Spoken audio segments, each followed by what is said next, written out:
Aí começamos, inclusive, professor, a olhar para esse calendário, né? A partir da publicação desse acórdão, a partir da publicação da decisão da primeira turma do Supremo Tribunal Federal. O que acontece a partir de agora? Os réus já podem recorrer? Já foi aberto aquele prazo de 5 dias para que as defesas possam ingressar com os embargos de declaração ou ainda precisa de um despacho do ministro Alexandre de Moraes, uma notificação do ministro para as defesas dos réus?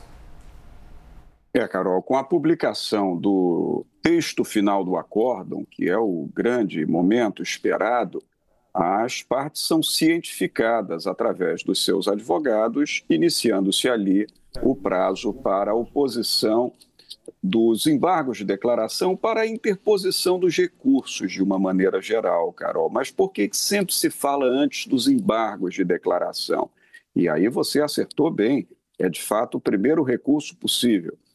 Porque os embargos declaratórios, eles não têm o objetivo de alterar o conteúdo substancial, material do julgamento, como os outros recursos têm. Os embargos de declaração têm uma finalidade específica, tanto no processo penal quanto no processo civil, que é a finalidade de que o juízo da causa preste um esclarecimento sobre uma eventual dúvida no texto do julgamento, uma obscuridade havida no texto do acórdão, uma lacuna a ser preenchida, ou para sanar uma contradição na fundamentação do julgado, por exemplo. Por que esses embargos vêm primeiro? Porque qualquer outro recurso que venha depois precisa que o esclarecimento daquela decisão judicial tenha sido feito antes, para que se possa recorrer. Todavia, isso não quer dizer que o tribunal vá acolher os embargos, Carol. Ele pode entender que os embargos não são procedentes, que não há nada a esclarecer, que não há nenhuma contradição a sanar, que não há nenhuma lacuna a preencher no julgamento. Mas, de fato, você tem razão. Primeiro, agora, o prazo dos embargos de declaração para, resolvido isso, lá na frente, possamos ter outros recursos possíveis. E, no caso aqui do Supremo Tribunal Federal, apenas a possibilidade que se cogita é a de embargos infringentes do julgado, mas primeiro os embargos de declaração, assim que cientificados os advogados da decisão judicial proferida. Professor, já passa a palavra para a Isabel, mas só que para que fique claro então, a partir então da publicação do acórdão, temos 5 dias para que as defesas possam recorrer, no caso recurso cabível, embargos de declaração. Posteriormente, com esses recursos em mãos do Supremo Tribunal Federal, qual que é o prazo para uma resposta do Supremo?